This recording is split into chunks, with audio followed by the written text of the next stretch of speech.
पकोड़ा बेचने वाली की सफलता।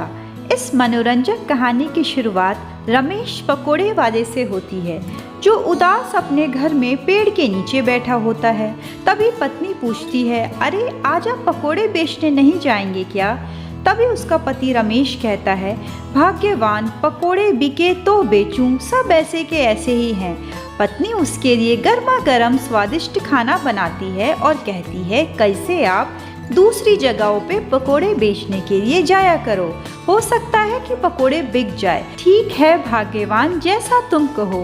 अगली सुबह रमेश पकोड़ों से भरी हुई टोकरी लेकर बाजार में निकल पड़ता है और कहता है, गर्मा गर्म स्वादिष्ट कम दामों में पकोड़े खाइए और मस्त हो जाइए। रमेश की लुभावनी आवाज सुनकर आसपास के लोग कहते हैं, अरे लगता है नए पकोड़े वाला आया है, हमें एक बार चक्कर देखना चाहिए। फिर क्या था, एक एक करके लोगों की भीड़ रमेश के पास उमड़ पड़ती है और वो अपने सारे स्वादिष्ट पकोड़े अच्छे दामों में बेचता है और हंसी खुशी अपने घर आता है। तभी गांव के दो बदमाशों की नज़र रमेश के पकोड़ों पर पड़ती है। अरे भाई ये देख, गर्मा गर्म स्वादिष्ट पकोड़े, कैसे खाएंगे वो भी मुफ्त में? तो दूसरा पूछता है, वो कैसे भाई? अरे हमारी वही पुरानी चालें और तरकीबें काम आएगी। दूसरी तरफ रमेश सारे पकोड़े बेचकर खुशी खुशी घर आता है। पत्नी कहती है, अरे वाह, आज तो पूरी टोकरी खाली हो गई। रमेश कहता है, हाँ भाग्यवान, तुम्हारे हाथों में तो जादू है, सारे के सारे पकोड़े बिक गए। तभी पत्नी मुस्कुराते हुए कहती है, कल मैं ढेर सारे पकोड़े बनाऊंगी। और दूसरे दिन पत्नी ढेर सारे पकोड़े बनाकर एक टोकरी में उसे लाद कर अपने पति को देती है।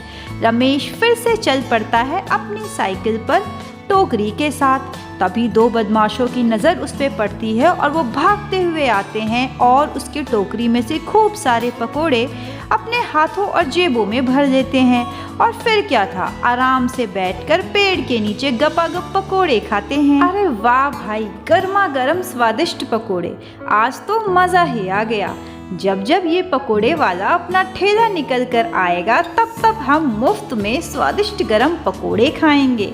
आज तो मज़ा ही आ गया। दूसरी तरफ रमेश अपने घर पहुंचता है तो उसकी पत्नी पूछती है, क्यों जी, आज बिक्री नहीं हुई क्या?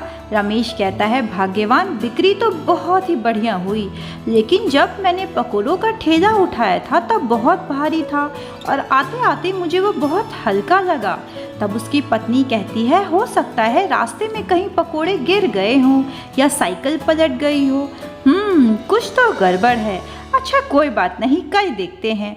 अगली सुबह उसकी पत्नी स्वादिष्ट गर्मा गर्म पकोड़े बनाती है और अपनी पति से कहती है, आप पीछे पीछे साइकिल चलाकर देखते रहिएगा, नज़र मारिएगा कि कहीं पकोड़े तो नहीं गिर रहे। रमेश ऐसा ही करता है।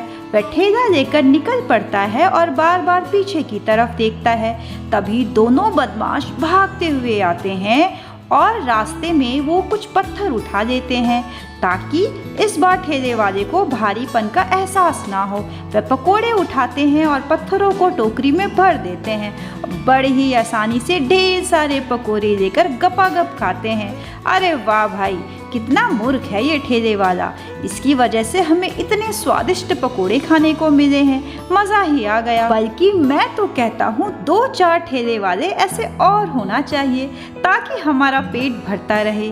दूसरी तरफ रमेश जब बाजार पहुँचता है तो अपनी टोकरी के आधे हिस्सों में पत्थर देखकर बड़ा ही उदास हो जाता है और दुखी मन से घर लौटता है। उसकी पत्नी पूछती है, क्या हुआ जी, आज भी कुछ गड़बड़ हुई? वह अपनी पत्नी को बताता है, भाग्यवान, टोकरी के आधे हिस्से में तो पत्थर और कंकड़ थे। तभी उसकी पत्नी उसका हाथ थामते हुए कहती है, आप चिंता मत कीजिए, कल कोई अच्छा बंदोबस्त करूंगी। रात में उसकी पत्नी एक तरकीब के बारे में सोचकर सोती है और दूसरे दिन स्वादिष्ट गर्मा गर्म पकोड़े बनाती है और उन सारे पकोड़ों को अच्छे से एक धागे के साथ बांधकर टोकरी में पति को देती है। आज तो पकोड़े टस से मस नहीं होंगे, आप चिंता मत कीजिएगा। तभी रमेश कहता है, भाग्यवान, मैं तुम्हारे जितना समझदार तो नहीं पर कोशिश कर सकता हूँ। तभी वह दोनों बदमाश जैसे ही रमेश को पकोड़े बेचते दिखते हैं, फटाफट आगे आते हैं। एक रमेश के मुंह के आगे कहता है, अरे भाई ज़रा धीरे चलाओ, आपको पता भी है, आपके स्वादिष्ट पकोड़े हमारे पूरे गांव में मशहूर है। सबका दिल खुश हो जाता है आपके पकोड़े खाकर। यहाँ तक कि बड़े बुजुर्ग बड़े ही चटपटे अंदाज में आपके पकोड़ों को खाते हैं।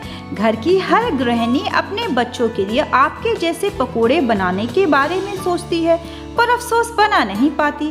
रमेश तो खुशी से झूम उठता है। अरे वाह भाई, ये तो बड़ी अच्छी बात है। फिर क्या था, एक तरफ रमेश बात करता है और दूसरी तरफ उसके सारे पकोड़े पीछे से गायब हो जाते हैं।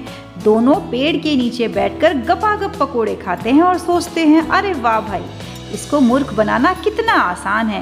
बस इसी तरह ये रोज आता रहे और हमारा पेट हंसी खुशी भरता रहे। और क्या चाहिए जिंदगी जीने के लिए। हाँ भाई, ये तो बिल्कुल सही कहा। दोनों मजे से पकोड़ों की दावत उड़ाते हैं। दूसरी तरफ पकोड़े बेचकर रमेश अपने घर आता है। पत्नी पूछती है, क्या हुआ जी, आज भी कुछ गलत हो गया क्या? तभी वह सारी घटना अपनी पत्नी को बताता है। वह कहता है, पर तुम्हें पता है भाग्यवान, आज एक बड़ी ही अच्छी बात हुई। मेरा तो दिल खुश हो गया। आज एक आदमी ने मुझसे आकर कहा, तुम्हारे पकोड़े तो पूरे गांव में मशहूर है। सबका जी ललचाता है और मन तरसता है तुम्हारे पकोड़े खाने के लिए। ओह, तो ऐसा है। अब जाकर मेरी बात समझ में आई है। वह मन ही मन मुस्कुराती है और एक युक्ति के बारे में सोचती है। ऐसा है कि कोई आपको रोज मूर्ख बनाकर आपके पकोड़े खाता है, आपको पता भी नहीं चलता और आपके सारे पकोड़े टोकरी से गायब हो जाते हैं। रमेश कहता है, क्या करूं भाग्यवान, मैं तुम्हारे जितना समझदार तो नहीं। पत्नी कहती है, आप तुरंत ही बाजार जाकर हमारे पकोड़ों के लिए एक पोस्टर बनवाइए और हमारे घर के बाहर उस पोस्टर को लगाइए। अगर लोग मेरे स्वाद को जानते हैं तो वो ज़रूर पकोड़े खाने आएंगे। रमेश कहता है, अरे वाह भाग्यवान, तुम्हारे दिमाग का तो कोई जवाब नहीं।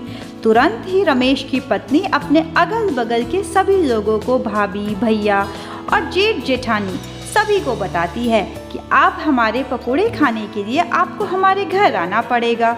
रमेश के पोस्टर को देखकर और उसके स्वादिष्ट पकोड़ों की महक को सूंघकर आसपास के सारे लोग चट से तैयार हो जाते हैं और कहते हैं, अरे ये तो वही पकोड़े वाला है जिसके पकोड़े की खुशबू दूर से ही खींच लेते हैं। और वे उसके घर में आते हैं। फिर क्या था, कुछ ही दिनों में उसके घर के बाहर भीड़ उमड़ आती है और वो दोनों बदमाश कहते हैं, अरे बाप रे, इसने तो अपने घर में ही दुकान खोल ली। लो, बस इतना ही सफर था हमारा स्वादिष्ट पकोड़े खाने का। दोनों को बड़ा ही अच्छा सबक मिलता है और शक्ल पर 12 भी बज जाते हैं। दूसरी तरफ गांव का हर इंसान जल्दबाजी में होता है कि कब रमेश के घर पहुंचेंगे और स्वादिष्ट पकोड़े खाएंगे। अब तो रमेश की पत्नी खूब सारे स्वादिष्ट गर्मा गर्म पकोड़े बनाती है। आसपास के सभी लोग उससे पकोड़े खाने आते हैं। बस फिर क्या था, एक तरफ पैसे और दूसरी तरफ पकोड़े। खूब चल पड़ती है रमेश की पकोड़ों की दुकान। वह बहुत ही खुश होता है और अपनी पत्नी के साथ एक खुशहाल और आनंद पूर्वक जीवन को व्यतीत करता है। So I hope you enjoyed the beautiful story. Don't forget to share and subscribe for more amazing story updates. Thank you for watching.